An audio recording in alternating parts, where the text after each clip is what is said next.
So today we will discuss about the probability of error for QPSK modulation techniques.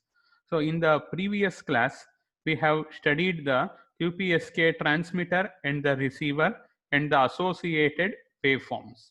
So now, before getting into the probability of error for QPSK modulation, you just go through the block diagram of QPSK receiver, which is shown in the slide. Okay, so signal x of t is being received, that would be converted into vectors whose elements are x1 and x2. Okay, later a decision is made accordingly, and the vector would be converted into a sequences of zeros and ones. So this was the explanation of the QPSK receiver. Okay, so what we will worry about the probability of error is what what are we supposed to consider. Signal would be converted into vectors with the help of multiplier and the integrators. So then x1 and x2 we are going to get. From this we will start the analysis. Okay, how are you going to get the elements of the vector x, that is x1 and x2? You will multiply the signal with the basis functions and integrate. Do remember this block diagram. Okay, now let us start the probability of error. So the received signal x of t is given by transmitted signal plus the noise. Now the very important thing is, all of you know that how to convert the signal to a vector. Remember, vector or a point, whatever you may call. Here any signal point is consists of or is having two coordinates, or if you consider the signal point in the form of a vector, it is having 2 points. So therefore if you draw the received signal point also, it also contains two coordinates or two elements. So how to find out the elements of the received vector or received signal point is x1 and x2. What does this corresponds to? This corresponds to the elements of the received signal vector x, or the coordinates of the received signal point. Okay, x of t multiplied with phi 1 integration. Finally you are going to get this answer, and x2, the answer is si2 plus w2. Okay, let us not we have solved this integration many a times in the second module. So just observe the answer. X1 is equal to si1 plus w1, x2 is equal to si2 plus w2. Okay, so these are the values of the elements of the vectors. Okay, now this is the very fundamental thing for developing the probability of error expression. Okay, now let us consider the case. We need to find out error probability, so therefore we will have a case study. Let us assume that the signal s4 of t is transmitted. So this is our assumption. Okay, with this assumption, let us get back to the constellation diagram or the signal space diagram. So what are we going to transmit is, we are going to transmit the dbit 11 or signal s4 of t. So signal s4 of t belongs to the region z4 or the first quadrant. Here the point in for a point to lie in the first quadrant, both the coordinates should be positive. That is a very important observation, all of you should know. So what, let me repeat the observation. Let us assume that I am going to transmit the signal s4 of t, or the dbit 11 has to be transmitted. So s4 of t, where does it lie? That is nothing but s4 of t is nothing but S4 of t is nothing but M4. So it lies in the first quadrant. Okay, first quadrant. In the first quadrant, what are the nature of the coordinates? Both coordinates should be positive. So these things you should know. Okay, now let us transmit the S4 of t. It will pass through the channel, and we are going to get the received signal x of t. So x of t would be converted back to the point,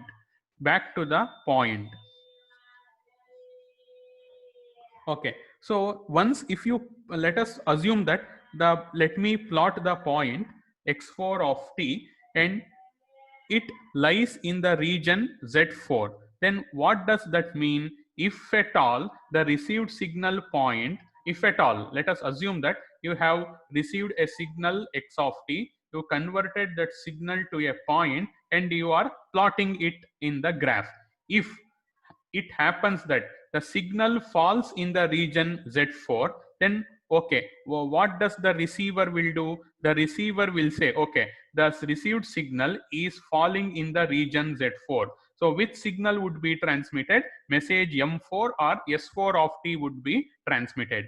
How does the receiver will say that it lies in the region Z4? The receiver will observe the point. So what are the coordinates of the points? Both the coordinates are positive. Since both coordinates are positive, then the location of the point is at the first quadrant. So therefore, first quadrant belongs to message 4. So message M4 would be transmitted. So this is how the receiver logic works. Okay. So I repeat, S4 has been transmitted.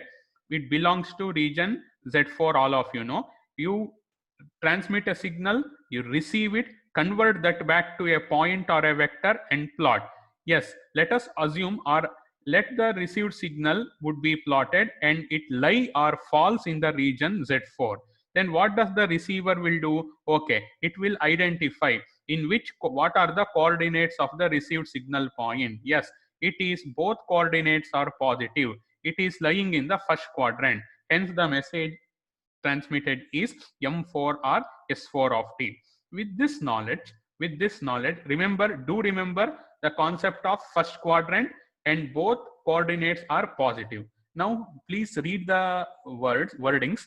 Consider signal S4 of t has to be transmitted.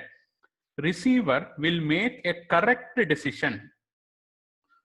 What does this word mean? Receiver will make a correct decision means you are judging that the receiver is going to properly detect. The receiver detects properly when, if and only if, the received signal falls in the region Z4. That is obvious. Z4 means you have seen it is in the first quadrant. If the signal falls in the region Z4, receiver will make the correct decision, that is S4 is being transmitted. So if at all any point falls in the region Z4, the coordinates both should be positive. Correct. So this is a case. So now let us start deriving the probability of the error. So how to derive the probability of error means we are going to use this equation. Just observe, probability of error is equal to 1 minus correct probability. So this equation we are going to use. Here the analysis is somewhat different. What we will do is we will find out the probability of correctness of the receiver. Once we get the probability of correctness, later we are going to find out the probability of error, because probability of correctness plus probability of error, both a summation would be equal to 1. That is the basics of the probability. Now let us assume that let us find out what is the probability of correct decision of the receiver. So that is given as this PC. So what is the probability of correct decision? It is equal to probability that it is equal to let me explain this statement. It is equal to probability that the received signal point falls in the region Z4 or in the first quadrant. I repeat, probability of correctness is equal to probability of the event that the received signal falls in the region Z4 or first quadrant. First quadrant means what? The element values should be greater than 0. That is why it has been written P of x1 greater than 0 and P of x2 greater than 0. But what we know, you should also write the known condition. what condition we know, we consider that, or let us assume that S4 of t has been transmitted, that has been written S given S4, or by knowing that S4 has been transmitted. So this is the very basic equation. So if you know the concept of, if you know the probability, if you want to calculate the probability, that would be calculated using the help of conditional PDFs. So these are the conditional PDFs. For x1, the conditional PDF is fx1. For x2, the conditional PDF is fx2. So you integrate the conditional PDF, then you are going to get the probability of correctness. So the later slides are just calculations, but understand the things. If the event that the received signal point falls in the region Z4 means what should happen? You are having two sub events. What are those sub events? One sub event is the first coordinate should be positive and the second coordinate both should be positive. These two events should happen simultaneously. Okay, that is quite obvious. So whenever X signal a point, if it falls in the first quadrant, then both the coordinates should be positive. That is what it has been written. And these two events, that is x1 and x2, if you check the dependency, they are independent. For independent events, you can write the equation like this. So this is a concept of probability. Even though if you are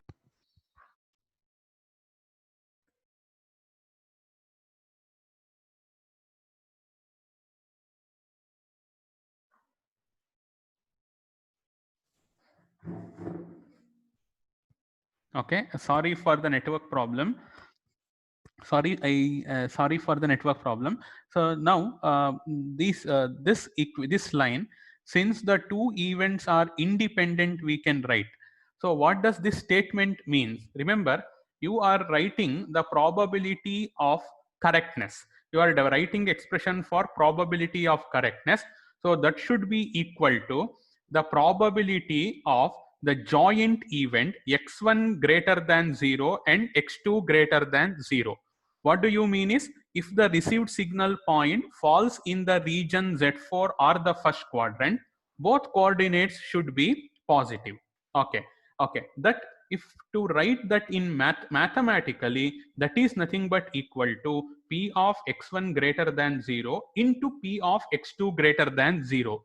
So how can you write this type of equation? Means this type of equation you can write only if the events x1 and x2 are independent in nature. So this is an axiom from the, or theorem from the probability. So we are directly taking that from that probability equation. You may omit this sentence because it is implicit.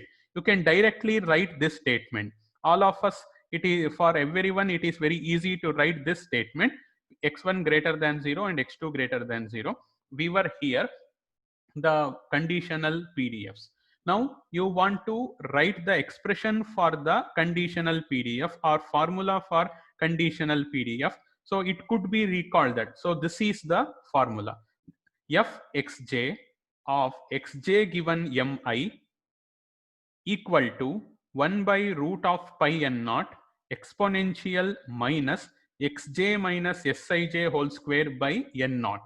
Okay, on careful substitution of j and I, you are going to get this particular expression. Carefully you solve the substitution. J is over here. For this first integration, we will substitute infinity. For j, it is 1. So x1 minus sij. Okay, so s4 1. Why 4? Because in place of I, you are having 4. So on careful substitution, you are going to get this expression. So over here, you are having x1 minus s41 whole square, x2 minus s42 whole square as the substitution. Carefully substitute, you will come to know. Then you know what is the value of s41 and s42. how to get those values? It has been presented in the table. For which symbol has been transmitted, S4 of t 1 1. For that, S41 is root e by 2 and S42 is also root e by 2. The coordinate values are the vector values, root e1 e by 2 and root e by 2. Okay, that has been substituted over here. Just observe, in place of S41 and S42, I want to substitute the values. So what are the values? They are root e by 2 and root e by 2. Both the integrations look alike. So there is no difference in the form of the integrations. In those particular cases, algebraically, it is correct to write like this. What am I writing? Put z is equal to x1 minus root e by 2 by n naught, and also let me put z is equal to x2 minus root e by 2 by root n naught. This is algebraically correct. Okay. Okay. So once you are having this substitution z, then what happens to x1 and x2? On solving the limits of integration, so you are going to get this as the expression 1 by root pi integral form minus e by 2 n naught to infinity exponential power minus z square dz whole square. This is the substitution. So once I share the slide to you, you can go through the substitution again, and you can get the final answer. Okay, so just it is substitution. So therefore I have just slipped one or two steps. Okay, now we need to use the formula for this complex integration. This is somewhat, integration is complicated. So to solve this integration, as I have told in the probability of error of BPSK, we are having specialized functions to solve this particular integrations. Okay, so you just concentrate only what is present within the square bracket. Okay, concentrate only with whatever is present within the square brackets. So using this basic formula, all of us know what is the formula for the function which looks like this. It is error function complement of u. Any function which is of this form, it could be written in the format error function complement of u. So you would be provided with this particular function in the form of a table. So therefore you can refer that and you can solve. You just have the integration in this format, then you will be given with some table which has error function values. You can substitute it. Once you use this formula and some other mathematics, the one which is present within the square bracket, it could be simplified as 1 minus half into error function complement of root of e by 2n naught. So this is the simplification process. Okay. So therefore, what is the probability, correct probability? Whatever is present, this one, instead of this, you substitute it as 1 minus half into error function complement of e by 2n naught. Substitute, expand this. Substitute and expand. Okay. So then what would be the next concept is probability of error. So all of us know the probability of error given as PE is equal to 1 minus PC. Okay. So if you substitute that, then on proper substitution, you are going to get this as the expression. So this is the probability of error expression. So we will continue the probability of error expression in the next class. I am stopping the screen sharing. Okay. So in the next class, we will continue further. Okay. Thank you. Thank you, sir.